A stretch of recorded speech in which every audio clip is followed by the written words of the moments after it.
पढ़ी हो तो उसको मालूम होगा, रावण संहिता में 4 तरह के तिलक का महत्व बताया। कितने तिलक? 4। उन 4 तिलक में सर्वश्रेष्ठ तिलक रावण बताता है। एक तिलक सर्वश्रेष्ठ है, वो है दुर्वा। जो दुर्वा होती है, उस दुर्वा को जलाकर उसकी भस्म तैयार कर कर उसमें गाय का श्वेत गाय, कौन सी गाय? सफेद। उस गाय के शरीर पर कोई दाग ना, उसके शरीर पर पूर्ण तरह से श्वेत हो, ना लाल उसमें कोई धब्बा हो, ना काला धब्बा हो, ना कोई कलर हो, बस केवल श्वेत।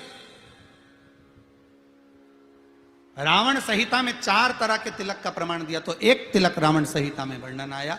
एक तिलक का जो व्याख्यान वर्णन किया गया, उसमें दुर्वा को जलाकर राख कर कर भस्म बनाकर उसमें गाय का घी, देसी गाय का घी मिलाकर और उसका बिंदी, उसका तिलक मस्तक पर लगाकर या नैनों में सुरमा लगाकर जो व्यक्ति जिस किसी से मिले वो उसका हो जाता है।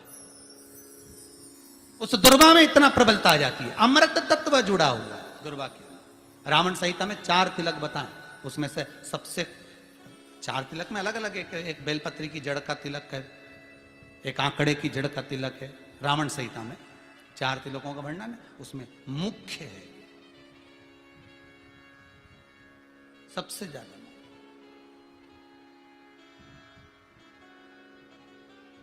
हम तो कहेंगे, अगर मान लो वैसे तो नौकरी करने जाओ, सर्विस करने जाओ तो आंख में काजल लगा कर जा नहीं सकते, नहीं तो लोग ही कह देंगे कहाँ से आया है।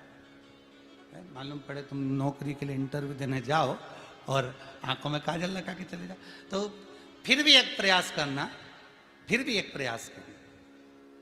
उस दुर्वा का जो काजल बनाओ, मूछे हो, दाढ़ी हो, कहीं कहीं पर भी उसकी एक बिंदी लगाकर चले जाओ, वो असर करेगी और आपको वो जॉब मिल ही जाएगा, ये पक्का है। उसमें आकर्षण होगा। दुर्वा आकर्षण का केंद्र करती है। आपको कभी आपके नयनों में दर्द हो रहा हो, जलन हो रही हो, तो आप दुर्वा, हरी भरी जहां दुर्वा हो वहां थोड़ी देर चलने का प्रयास करिएगा, आपके नेत्रों का विकार समाप्त हो जाएगा। दुर्वा में वो सुख है, वो अमृत छुपा हुआ, और एक बार का अमृत नहीं, 5 बार का अमृत दुर्वा के अंतर्गत।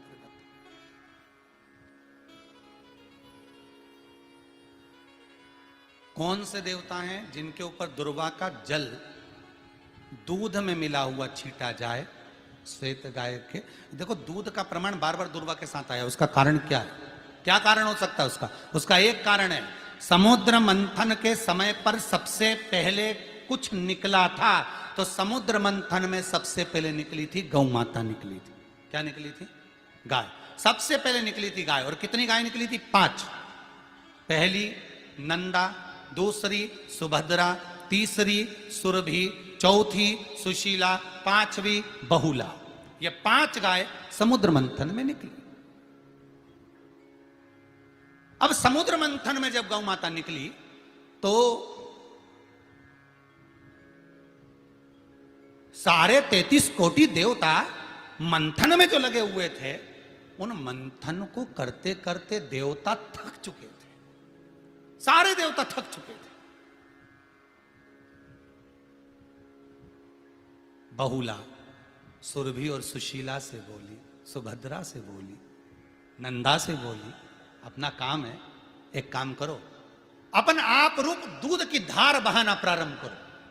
अपने आप दूध की धार हम मृत्युलोक में हम भेजें इन देवताओं के लिए, तो देवताओं को अमृत तत्व मिलेगा, आनंद होगा। और गौ माता ने ऊपर खड़े होकर जो दूध बहाना प्रारंभ करा, वो देवताओं के मुख में आधा तो गया और आधा दूध समुद्र पर जब गिरा, और जो मंथन चल रहा था, उस मंथन के चलते कभी दूध का, दही का मंथन करना तो क्या निकल कर आएगा? मक्खन आ जाएगा। वो मक्खन तेड़ता हुआ समुद्र की लहर से दुर्वा पर जा पड़ा। इसलिए आज भी दुर्वा के साथ में गौ माता के दूध का बड़ा प्रमाण, वो भी देसी गाय, जर्सी नहीं, विदेशी नहीं, देसी गाय। और देसी गाय का दूध का बड़ा बड़ा प्रमाण है साहब। हम कई बार कथाओं में कहते हैं, जैसा खाया अन्न, बोलते जाओ, वैसा हो गया मन। जैसा पिया पानी वैसी हो गई वाणी, और जैसा पिया दूध वैसी बन गई बुद्ध। बुद्धि कैसे बनी है? दूध से बनी। डब्बे का दूध पियोगे तो डब्बे हो जाओगे, थैली का दूध पियोगे तो थैली।